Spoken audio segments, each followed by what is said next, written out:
రాష్ట్రంలో కూటమి ప్రభుత్వం అధికారంలోకి వచ్చిన తక్కువ సమయంలోనే మెగా డిఎస్సీ విడుదల చేసి 16,347 పోస్టులకు నియామకం జరిగిందని పాణ్యం ఎమ్మెల్యే గౌరు చరిత చెప్పారు. శనివారం సాయంత్రం ఎమ్మెల్యే కార్యాలయంలో పాణ్యం మండలం డిఎస్సీ అభ్యర్థులకు ఘన సన్మానం ఏర్పాటు చేశారు. ఈ సందర్భంగా ఎమ్మెల్యే గారు గౌరు చరిత మాట్లాడుతూ రాష్ట్రంలో గతంలో వైసీపీ పాలనలో 3 నెలల కాలంలో నోటిఫికేషన్ ఇచ్చి యువతను గందరగోళం పరిస్థితిలో నెట్టేశారని అన్నారు. ఉమ్మడి కర్నూలు జిల్లాలో చదువుకున్న యువతకు లక్షల ఉద్యోగ అవకాశాలు కల్పించేలా కృషి చేస్తున్నట్లు ఆయన పేర్కొన్నారు. అనంతరం డిఎస్సీ అభ్యర్థులు ఘనంగా సన్మానం చేశారు. ఈ కార్యక్రమంలో పాణ్యం నియోజకవర్గ టీడీపీ నాయకులు డిఎస్సీ అభ్యర్థులు పాల్గొన్నారు.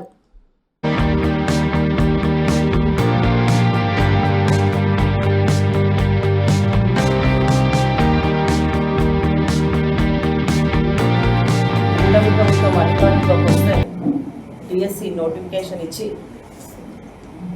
మెగా డిఎస్సీ ఏర్పాటు చేస్తామని చెప్పి మాట ఇచ్చిన మేరకు 16,347 పోస్టులకి ఈరోజు నోటిఫికేషన్ జారీ చేయడం జరిగింది. అదే మాదిరిగా ఎగ్జామ్స్ జరగడము, ఉద్యోగాలు రావడము. ఈరోజు మన ఒక కర్నూలు జిల్లానే తీసుకుంటే 2,600 పోస్టులు మన కర్నూలు జిల్లాలో టీచర్ సపోర్ట్ పోస్టులు వచ్చినాయి యువతకు.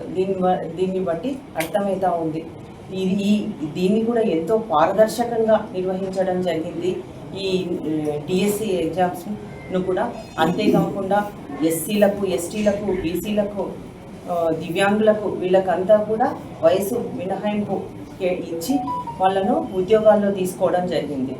గతంలో జగన్మోహన్ రెడ్డికి యువతకు ఉద్యోగాలు రావడం ఇష్టం లేదేమో కానీ 24 కేసులు వేశాడు దీనిపైన. దీన్ని అన్నిటినీ ఎదుర్కొని ఈరోజు మెగా డిఎస్సీ నిర్వహించడం అంటే దీని ఘనత అంతా లోకేష్ బాబు గారితో అని ఈ సందర్భంగా తెలియజేస్తా ఉన్నా. ఆయన మంచి విద్యావంతుడు, విద్యలో ఎన్నో మార్పులు తీసుకొని రావాలి, విద్యా ప్రమాణాలు పెరగాలి. అట్లయితేనే ఈ ప్రతి సంవత్సరం మెగా డిఎస్సీ నిర్వహిస్తాము, ఎంతో మందికి ఉద్యోగ ఉపాధి అవకాశాలు కల్పిస్తామని ఎలక్షన్లలో కూడా పాదయాత్ర చేసేటప్పుడు కూడా ఈ 5 ఏళ్లలో 20 లక్షల ఉద్యోగాలు ఇవ్వడమే ప్రభుత్వ లక్ష్యం అని కూడా ఆ రోజు చెప్పడం జరిగింది. ప్రభుత్వ పరంగా అయితేనేమి, ప్రైవేట్ పరంగా అయితేనేమి ఇప్పటికే ఎన్నో రకంగా మనకి పరిశ్రమలు వస్తూ ఉన్నాయి.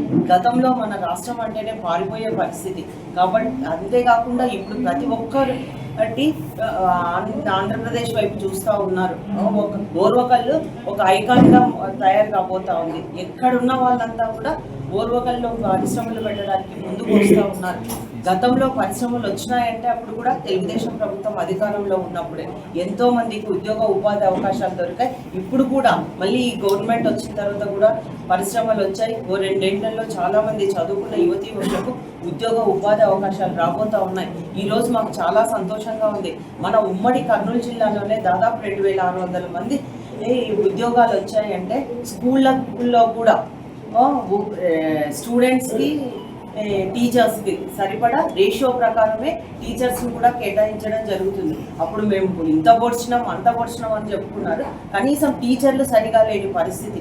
విద్యార్థులను అభ్యసించి ఎంతసేపు ఉన్నా నాడు నేడు అని చెప్పేసి ఆ పనులు కూడా సగంలోనే ఆపేసి, అంతేకాకుండా కట్టిన వాటికి 3 రంగులు వేసుకోవడం తప్పనిస్తే ఎక్కడ చూడు రంగులకే పైసలంతా తగలబెట్టడం, ప్రజాధనాన్ని దుర్వినియోగం చేయడం జరిగింది.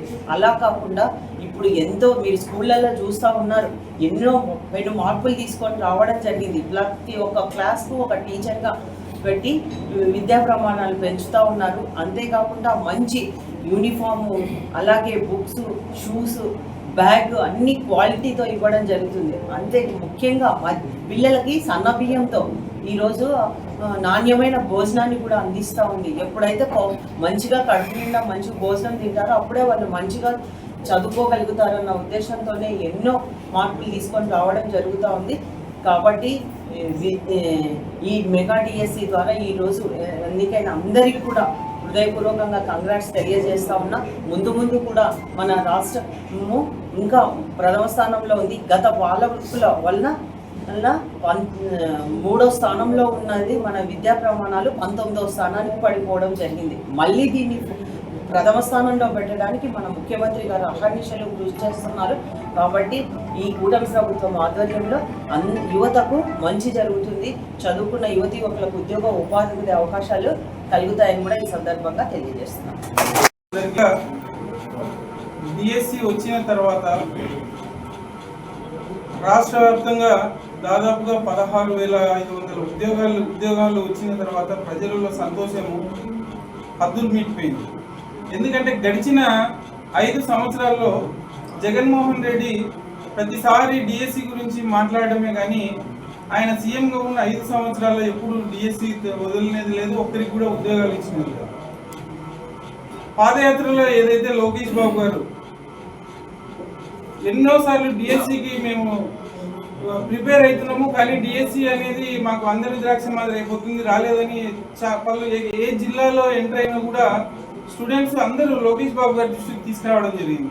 ఆ రోజు ఏదైతే మాట ఇచ్చినాడో అలాగే ఎలక్షన్ల కంటే ముందు ఎన్డీఏ కూటమి ప్రభుత్వము ఏదైతే సూపర్ 6లో భాగంగా దాంట్లోనే పెట్టడం జరిగింది. డిఎస్సి కంపల్సరీ అధికారంలోకి వస్తేనే డిఎస్సి వదులుతామని ఇచ్చిన మాట ప్రకారము ఈరోజు డిఎస్సి ద్వారా టీచర్ పోస్టులు 1000 మందికి వచ్చినాయి. అలాగే గతంలో చూస్తే టీచర్లను కూడా ఎంతో హింసించడం జరిగింది గత ప్రభుత్వంలో. ఎంతో ఉపాధ్యాయులు అంటే ఈరోజు దేవుని తర్వాత దేవుడు అనుకుంటారు ప్రజలు. అలాంటి టీచర్లను వెయిన్ షాప్ల కాడ పెట్టి వాళ్ళ మనోభావాలను దెబ్బతీసిన దుర్మార్గమైన గవర్నమెంట్ వైసీపీ గవర్నమెంట్. ఈరోజు చంద్రబాబు నాయుడు గారు సీఎంగా అయితేనే సెలెక్ట్ అయిన వాళ్ళని కూడా ఇక్కడికి పిలిచడం జరిగింది. వాళ్ళకు మేము మా ఎమ్మెల్యే తరఫున ఇంజనీరింగ్ చదువుకొని పూర్తి చేసుకున్న వాళ్ళు ఎక్కడికి పోవాల్సిన పని లేదు. రాబోయే కాలంలో సీఎం గారు అయితేనేమి మన లోకేష్ బాబు గారు అయితేనేమి వాళ్ళ ఉద్దేశం అంతా ఇక్కడ లక్షల ఉద్యోగాలు ఏర్పాటు చేసి మన రాష్ట్రంలోనే మన పిల్లలకు ఇక్కడే ఉద్యోగ అవకాశాలు కల్పించాలనే ప్లాన్తోనే ముందుకెళ్తున్నారు. రాబోయే కాలంలో మంచి భవిష్యత్తు ఉంటుందని తెలియజేసుకుంటున్నాను. కూటమి ప్రభుత్వం అధికారంలోకి